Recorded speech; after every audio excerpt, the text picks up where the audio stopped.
नमस्कार दोस्तों, आप देख रहे हैं एचवीएस स्टडीज़ और इस वीडियो में आपके लिए 18 अक्टूबर 2024 का करंट अफेयर लेकर आ गए हैं।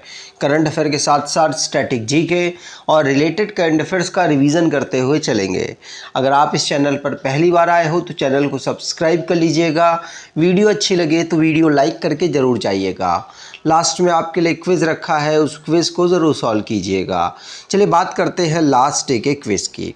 लास्ट डे आपसे क्वेश्चन पूछा गया था, which state has bag the best state award in 5th national award 2024। तो नेशनल वाटर अवार्ड 2024 में 2023 का अवार्ड मिला है और ये 5वां राष्ट्रीय जल पुरस्कार जो कि उड़ीसा को पहली पोजीशन मिली। आप सभी ने आंसर सही दिया था और डिटेल में दिया था। आज के पहले क्वेश्चन की बात करें। पहला क्वेश्चन है, who is the Indian women cricketer inducted into ICC hall of fame. तो आईसीसी हॉल ऑफ फेम में शामिल होने वाली भारतीय महिला कौन बनी है, भारतीय महिला क्रिकेटर कौन बनी है? तो ये बनी है कौन? नीतू डेविड। नीतू डेविड ये भारतीय महिला क्रिकेटर बनी है जो कि हॉल ऑफ फेम आईसीसी के द्वारा जो तैयार किया जाता है उसमें ये शामिल हुई हैं। आईसीसी के द्वारा भी रिसेंटली में 3 लेजेंड्स प्लेयर को आईसीसी हॉल ऑफ फेम में शामिल किया गया। एक तो इंग्लैंड के ओपनर एलिस्टर कुक थे, दूसरे इंडियन वुमेन टीम की प्लेयर नीतू डेविड थी और फॉर्मर साउथ अफ्रीकन के जो बैट्समैन हैं एबी डिविलियर्स। तो इन 3 प्लेयरों को अभी रिसेंटली में शामिल किया गया, जिनमें भारत की जो प्लेयर है इंडियन टीम की नीतू डेविड, इनका नाम इंपॉर्टेंट है, ध्यान रखिएगा। बाकी 2 नाम भी आपको याद होंगे अगर आप क्रिकेट से रिलेटेड है तो अभी इन तीनों लोगों को हॉल ऑफ फेम में शामिल किया गया है। अब स्पोर्ट्स से रिलेटेड जो क्वेश्चंस बने हैं उनको रिवाइज करते हैं। पहला क्वेश्चन पढ़ लिया, इंडियन वुमेन टीम ने bronze medal Asian table tennis championship में जीता है और ऐसा करने वाली पहली बार कोई भारतीय टीम बनी है। वुमेन एथलीट गुलवीर सिंह, इन्होंने gold medal 500 metre race men's category में वर्ल्ड एथलेटिक्स कॉन्टिनेंटल टूर में जीता है। इंडियन टेनिस की जो जोड़ी है जीवन नेदुसेचियान और विजय सुंदर प्रशांत था, इनके द्वारा हांगजू ओपन 2024 में मेंस डबल टाइटल को जीत लिया गया। इंडियन प्लेयर्स ने हिस्ट्री क्रिएट की और 2 गोल्ड मेडल जीते 45th चेस ओलंपियाड में। इसमें मेंस और वुमेन्स दोनों की टीम ने गोल्ड मेडल जीता है। Asian champions trophy 2024 Indian hockey team ने यहाँ पर चाइना को हराकर इसे जीत लिया। सीरिया ने 4th intercontinental cup football championship को जीता भारत को हराकर।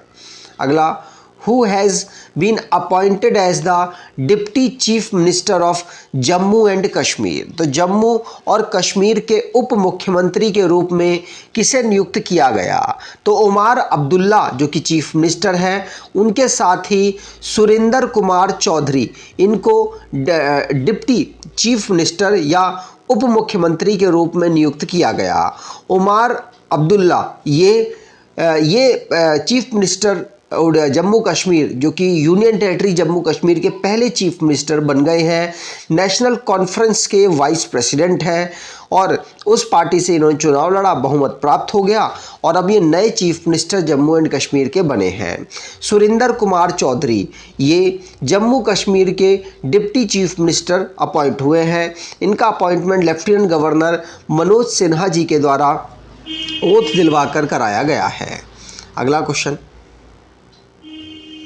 अभी रिसेंटली में जो अपॉइंटमेंट से रिलेटेड क्वेश्चंस बने हैं उनको रिवाइज करते हैं। पहला क्वेश्चन पढ़ लिया। दूसरा, मनोज कुमार दुबे ये सीएमडी बने हैं और CEO Indian railway finance corporation में बने हैं। नोएल टाटा ये चेयरमैन बने हैं टाटा ट्रस्ट के। Board of control for cricket in India ये शरद कुमार यहाँ पर चेयरमैन बनाए गए एंटी करप्शन यूनिट के। सुजाता चतुर्वेदी ये डीजी बनी है स्पोर्ट्स अथॉरिटी ऑफ इंडिया के। जस्टिस सुरेश कुमार खैत ये नए chief justice Madhya Pradesh high court के बने हैं। अगर आप कोई ई बुक परचेज़ करना चाहते हैं तो डिस्क्रिप्शन बॉक्स जरूर चेक कर लीजिएगा और 2024 के करंट अफेयर्स की ई बुक भी आपके लिए प्रोवाइड कराई हुई है। अगर आप उसको परचेज़ करना चाहें तो डिस्क्रिप्शन बॉक्स ज़रूर देखिएगा। अगला question, who represented India's in the 23rd SCO meeting. तो 23वें नंबर की जो SCO संघाई कॉरपोरेशन ऑर्गेनाइजेशन की जो बैठक है उसमें भारत का प्रतिनिधित्व किसने किया? तो भारत का प्रतिनिधित्व एस जयशंकर, जो कि भारत के एक्सटर्नल अफेयर्स मिनिस्टर हैं, विदेश मंत्री हैं, उनके द्वारा किया गया। बी ऑप्शन बिल्कुल सही। संघाई कॉरपोरेशन ऑर्गेनाइजेशन की जो मीटिंग है वो 16 अक्टूबर को इस्लामाबाद में ऑर्गेनाइज हुई।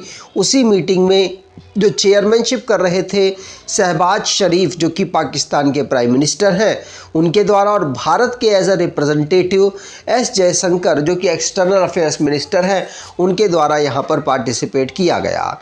SCO जिसको 2001 में रीजनल कोऑपरेशन और स्टेबिलिटी को बेहतर करने के लिए बनाया गया था। इसमें चाइना, रूस, पाकिस्तान, भारत भी शामिल है। अगला question, Maharashtra government change the name of Maharashtra state skill university, tell the new name. तो महाराष्ट्र सरकार ने महाराष्ट्र राज्य कौशल विश्वविद्यालय का नाम बदला। नया नाम क्या रखा है? तो नया नाम रखा है Ratan Tata Maharashtra state skill university.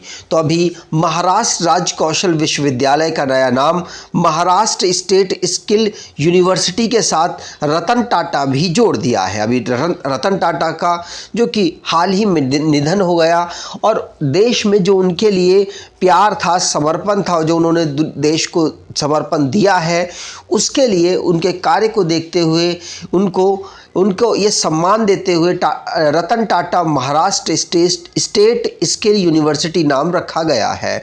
14 अक्टूबर को ये नाम डिसाइड किया गया था महाराष्ट्र कैबिनेट के द्वारा। महाराष्ट्र स्टेट स्किल यूनिवर्सिटी के द्वारा अभी रिसेंटली में स्टूडेंट्स को कोर्स भी प्रोवाइड कराए गए, जिससे कि उनकी स्किल को डेवलप किया जा सके और उनको एम्प्लॉयमेंट के काबिल बनाया जा सके। और इसकी लोकेशन पनवेल रायगढ़ डिस्ट्रिक्ट महाराष्ट्र में अवेलेबल है। नाम रतन टाटा, जो कि पद्म विभूषण से सम्मानित हैं, 2008 में इनको ये जो अवार्ड है वो प्राप्त हुआ था, उनके नाम पर अब ये यूनिवर्सिटी का नाम कर दिया गया है। 2017 में Maharashtra state skill society act के 2015 के अंतर्गत इसको 2017 में इस्टेब्लिश किया गया था। अगला, Who has been appointed as the new Maldives envoy to India? तो भारत में मालदीव का नया राजदूत किसे नियुक्त किया गया? तो भारत में नए राजदूत मालदीव के नियुक्त हुए हैं ऐशनात अजीमा। कौन? ऐशात अजीमा यहाँ पर आंसर सही होगा। ये भारत में जो मालदीव है वहाँ की नए एनवॉय के रूप में अपॉइंट हुई है। अगला, which states assembly pass the resolution against the 2024 वफ्त अमेंडमेंट बिल? तो किस राज्य की विधानसभा ने 2024 वफ्त संशोधन विधेयक के खिलाफ प्रस्ताव पारित किया है? तो केरला के द्वारा अभी रिसेंटली में वफ्त संशोधन विधेयक 2024 के लिए 24 में इसके खिलाफ एक विधेयक पास किया है वफ्त अमेंडमेंट बिल के अगेंस्ट। यहाँ पर जो टारगेट किया जा रहा है वन कम्युनिटी को, इसका कारण बताया गया है। इसीलिए जो सरकार है वो वफ्त के जो मैटर्स हैं उनकी पावर को ख़त्म करना चाहती है। ये कारण देते हुए केरला की असेंबली ने इस रेजोल्यूशन को, इसके खिलाफ रेजोल्यूशन पास किया है। अगला, Where was India's first airport-based self-operated indoor air quality monitoring facility launched? तो भारत की पहली हवाई अड्डा आधारित स्वसंचालित इंडोर वायु गुणवत्ता निगरानी सुविधा कहाँ शुरू की गई है? तो ये कहाँ? त्रिवंतपुरम में शुरू की गई है। त्रिवंतपुरम ये केरला की कैपिटल है। वहाँ पर एक इंटरनेशनल एयरपोर्ट में indoor air quality monitoring facility जिसका नाम पवाना चित्रा है, उसको यहाँ पर शुरू किया गया है। सेल्फ ऑपरेटेड होगी। इंडिया का पहला एयरपोर्ट बना है जहाँ पर ये सुविधा CSIR NIIST के द्वारा शुरू की गई। और यहाँ पर अभी इंडोर सोलर सेल भी डेवलप किए गए हैं और उनको भी पावर को मॉनिटर और पावर को बेहतर करने के लिए सोलर से एनर्जी ये प्राप्त करेंगे और खुद से खुद चलेंगे, जिससे कि इंटरनल जो उनकी एयर क्वालिटी है उसको यहाँ मॉनिटर भी किया जाएगा और बेहतर करने की कोशिश भी की जाएगी। अगला, which space organisation has launch the Europa Clipper mission to explore Jupiter moon. तो सबसे बड़ा जो हमारा ग्रह है जुपिटर, उसके मून को स्टडी करने के लिए, बृहस्पति के चंद्रमा को स्टडी करने के लिए उसमें यूरोपा क्लिपर मिशन को लॉन्च किया गया। तो किस एजेंसी के द्वारा लॉन्च किया गया? ये नासा के द्वारा इसको लॉन्च किया गया। ये अमेरिका की एक स्पेस एजेंसी है जिसने यूरोपा क्लिपर स्पेसक्राफ्ट के माध्यम से जुपिटर के मून को एक्सप्लोर करने के लिए, जो कि यूरोपा नाम से है, और उसके पोटेंशियल को ऑब्जर्व करते हुए इस मिशन को लॉन्च किया गया, जिससे कि वहाँ के डीप ओशन, वहाँ की जो डीप लोकेशन है उसको ऑब्जर्व किया जा सके। अगला question, with which country did India recently signed a $3.5 billion drone deal. तो हाल ही में भारत ने किस देश के साथ $3.5 बिलियन के ड्रोन सौदे पर हस्ताक्षर किया है?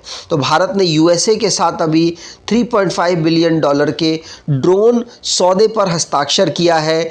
इनका नाम है 31 MQ-9B ड्रोन। इनको भारत पहले से ही है कि 31 जो MQ-9B ड्रोन है उनको परचेज करेगा, जो कि 16 इनमें स्काई गार्जियन और सी गार्जियन 15 होंगे।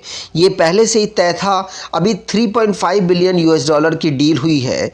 इससे बेनिफिट होगा कि भारत की जो पाकिस्तान और चाइना के साथ लगने वाली सीमा है उनमें इनको तैनात किया जाएगा, जिससे कि चाइना और पाकिस्तान दोनों के पास जो ड्रोन है उनसे ज़्यादा बेहतर क्वालिटी के ड्रोन्स भारत के पास अवेलेबल हो पाएंगे।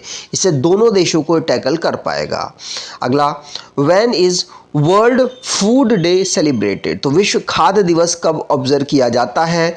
तो 16 अक्टूबर को विश्व खाद्य दिवस ऑब्जर्व किया जाता है। इसकी theme right to food for a better life and a better future रखी गई थी। अब लास्ट डे के करंट अफेयर्स को रिवाइज करें तो पंकज आडवाणी इंडियन प्लेयर है जिन्होंने सिंगापुर ओपन बिलियर्ड्स टाइटल 2024 को जीता है।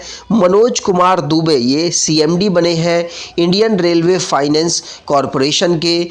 5th नेशनल वाटर अवार्ड 2023 का बेस्ट स्टेट का अवार्ड उड़ीसा को प्राप्त हुआ है। और ITU world telecommunication standardisation assembly 2024 Narendra Modi ji के द्वारा इसको इनॉग्रेट किया गया।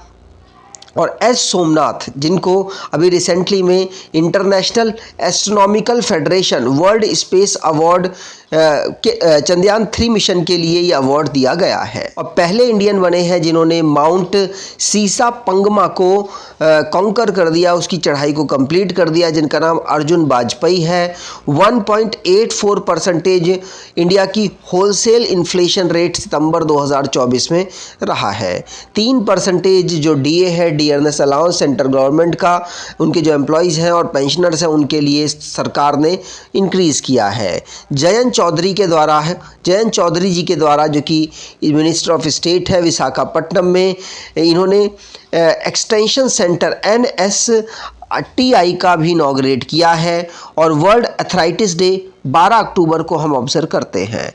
आज के क्विज की बात करें, who is the Indian women cricketer inducted into ICC hall of fame. तो ICC हॉल ऑफ फेम में शामिल होने वाली पहली भारतीय क्रिकेटर, माफ़ कीजिएगा, शामिल होने वाली भारतीय महिला क्रिकेटर कौन बनी है? पहली नहीं है, सिर्फ भारतीय क्रिकेटर अभी रिसेंटली में शामिल हुई हैं। इनका नाम कमेंट बॉक्स में बताइएगा। अगर आपको ये वीडियो अच्छी लगी है तो आपसे अनुरोध करूंगा वीडियो लाइक कर दीजिएगा, चैनल सब्सक्राइब कर लीजिएगा, जिससे कि आने वाली वीडियो की इन्फॉर्मेशन आपको आसानी से मिल जाए। और अगर आपको वीडियो अच्छी लगी हो तो वीडियो को लाइक करके और अपने दोस्तों को रिकमेंड करके ज़रूर जाइएगा। धन्यवाद।